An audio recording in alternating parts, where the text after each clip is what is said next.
Going through this episode, it sounds bad, but my outlook on all of this has gotten grimmer and grimmer. The minutes have gone by. Well, there was one guy we spoke to, Dr. Joseph Kohler, I believe, and his outlook was more positive towards regulation coming from the companies themselves. Space companies are a different type of companies in the sense that it's very, very capital intensive.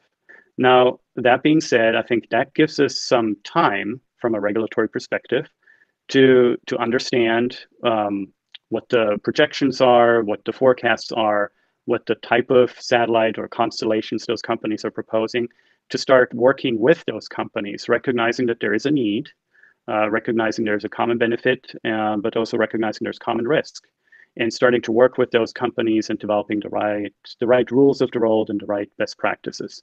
So he was kind of saying that because of the monetary incentive that everyone has, and it's in every company's best interest to not crash into another company, that the regulation is going to come from the bottom up, from the companies into government.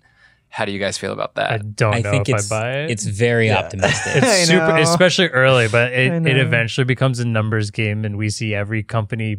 I mean, every single company does things that take losses at some point, and like that is something that's going to happen. And like, how catastrophic is that to other things? Like, as long as it's not catastrophic to their business, they don't care. Yeah, and I don't know if I trust. I'm trying to draw like much for the rest of civilization. I was trying to draw an analogy of like companies self-limiting themselves in order to not crash into others, but it's just like I don't really see that in any other industry.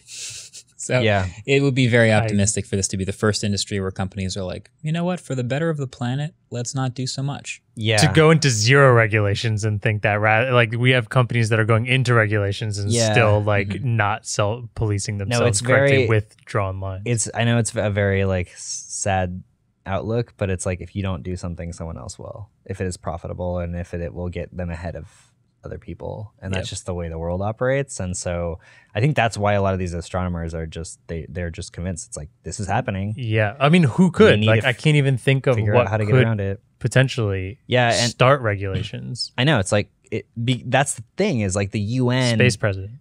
The One UN president for all of space. The UN's the group that had the space treaty, but it wasn't every country that signed on to it. A lot of countries have signed on but not ratified, which apparently like signing on is technically the equivalent of ratifying, but you didn't actually sign the you didn't ratify the documents. You didn't have people saying, yeah, we did. I don't know, it's confusing. But that's the thing, is like there's no one like president of the planet, and without that, it's going to be really hard. Are you suggesting planet president? You're onto something. Yeah, one ruler. That's what I'm suggesting. Yeah, clearly. One big game monopoly.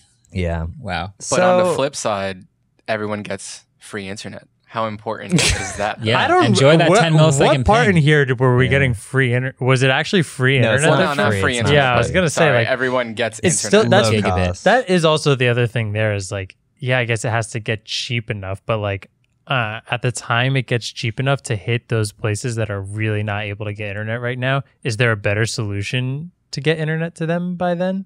It just feels like something that's super, super expensive, which goal is to get something super, super cheap to people that can't quite afford it. I mean, obviously, Elon's willing to throw a lot of money at this problem. Right. Yeah. You know, because he will eventually profit a lot from it.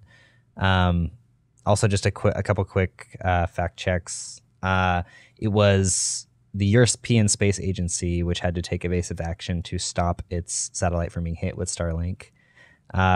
There was a 1 in 1,000 chance it was going to get hit, but that was 10 times over their threshold that they were willing to cross. Okay. The average Starlink satellite is 573 pounds and about the size of a table. Oh, that's way smaller than I thought. Well, I don't know what table they're talking about. That's the thing. When I was doing this research, 500 like, pounds is not very. That's smaller than a car. the pounds, for sure. yeah. Yeah. It's like a motorcycle. Yeah. Yeah. Huh. But you know, there's also 60 in a still. I mean, 60, and we're talking about tens of thousands, potentially hundreds of thousands of them. Yeah. I mean, there's gonna be a lot of traffic up there. Yeah. And then of course we shared that article around recently about SpaceX doing like ads in space with satellites. I don't even want to think about that. I don't see how that's possible. Yeah. I mean, if they have 42,000, they might be able to take a few of them and create Drink your billboards. Ovaltine over the sky. But anyway, that's quite dystopian. It's kind of like the QR codes that in China they put up with drones, flying QR codes. Anyway, that's pretty off topic. Basically, I want to just follow this story as it happens in the next couple of years because it's going to happen very quickly. And the fact that just a year or two ago, we only had about 6,000 or 7,000 satellites in space, and now there are 12,000 is just kind of like, 12,000 have ever been launched. There's 7,000 now, and there were only like 5,000 a couple of years ago. And it's just kind of like you said, that curve, that exponential curve, mm-hmm. It's just doing that. And more companies like Amazon and Facebook and OneWeb and all these companies have started saying, actually, we're going to put a constellation in space. Actually, we're going to do a constellation. In 2019, Amazon said they were going to put 3,236 in space, and that got delayed. And they're still on track to eventually put them into space. But now that Starlink is doing 42,000, I have feelings that they're trying to up that number. So knowing everything that you guys know now, mm-hmm. I guess the final question would be, is it worth it? Is it worth it to give internet to everybody for a low cost? And potentially lose some of our astronomy, some of the night sky. As someone in the very privileged position of having access to internet everywhere I go, I don't need more satellites. But that will not be everyone's position. And you have to think about again, I'm mostly in the business of thinking about the final product and how it affects the person. Mm-hmm. And I think there's a lot of people who would love the idea of, wow, I live in, where did we just drive? We had no internet for like half of the trip we just did for 1,000 miles. It would be really nice to just have internet all the time up here in Lake Placid in the forest when I go camping or something. And I think a lot of people would probably say it's worth it, and they don't really care about the astronomy or the meteors not being seen at dawn or dusk. Getting hit by a giant meteor. That's just kind of like, all right, that's the sacrifice they're willing to make. Yeah. But from where I sit, I think I'm good. Yeah. I think that's a good way of putting it. I do, like, if our entire world had high-speed internet, I think we'd function just as a society much better because there's all these different, remote islands and places that are just like super remote that can't get it, and just like if places like that or poorer countries that if they had it, it would benefit them immensely. And if it were just to take away the fact that we can't take pictures in space, then I think it's for the better. But I think if we're doing this ultimate aspect of like potentially stuff falling from the sky out of nowhere, or like limiting ourselves and destroying our atmosphere, like it gets way tougher to say that. Marques looks like he had. I just had a random like light bulb moment. Oh, airplane Wi-Fi, does it get better with Starlink? Probably. Marques is like, screw the astronomers. I'll take my put them up. You'd probably get better Wi-Fi on the airplane than you would on Earth because of that inverse square law. Oh, I'm in. You've swayed me. Sorry, John. You've swayed me. Sorry, Mr. McDowell. Dr. McDowell. Man. No, that's fascinating. Yeah, I mean, I guess one kind of counterpoint is, these areas that 40% of the world that doesn't have internet, like the like rapid change of life and change of quality of life and like movement from being like third world to second world to first world country that you get from transfer of information. Like from my like IT classes in college, just like researching all the different changes in the speed in which we transfer information and how quickly society developed because of these like exponentially faster ways of transferring information. Like information is everything.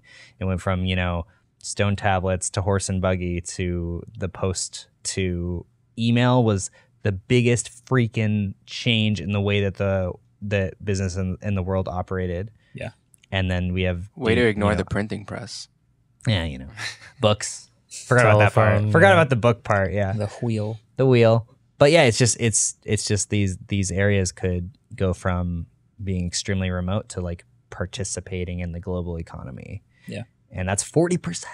It's a very big portion. Right now, obviously they can't afford it, but eventually if it gets cheap enough that they can, like that could really change the way the world works. And I've definitely heard from some people that say like, can I say screw on a podcast?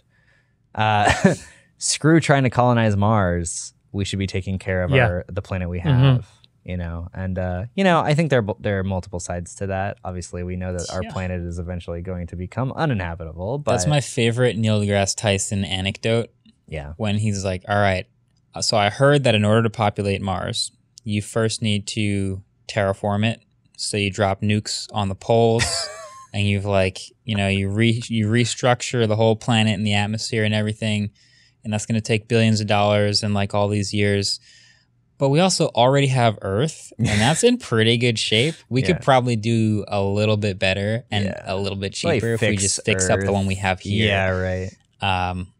I feel like I'm on that team. Yeah. So that's what a lot of people have been saying too. And it's like, if we could just really get everyone on the same page and really equalize the playing field for the entire world, like that'd be pretty amazing as well. And this is the fastest possible way that that's going to happen, honestly. Like, because there's not going to be, it's like, the rest of the world is speeding up exponentially while no one has even able to get the internet. The long tail, yeah. And we're going to be over here by the time they even get the internet. And it's just kind of unfair. And this is the way that this could happen really quickly. So it's, you know, there are positives and negatives. All right, thanks for watching this clip of the larger in-depth episode talking about the space race of the 2020s. Feel free to leave a comment below. Tell me what your favorite planet is. I mean, not Earth, of course. Excluding Earth, what's your favorite planet? Pluto. That'll be what the comments is for. Pluto's not a... Come on. We've been over this. Andrew, did you know? Pluto is literally smaller than our moon. Did you know that? Yeah. Is that real? I'm pretty sure it is. Even though sometimes it has you gotta its own fight moons. for the little guy. What is a Pluto year? Oh, it's like it's 298 years or something. Close. It's crazy. 248 Earth years. Yeah, Pluto takes forever to orbit the sun. Subscribe for more space facts. All right. You have been subscribed. Are we still going? To Space Facts. Is this still...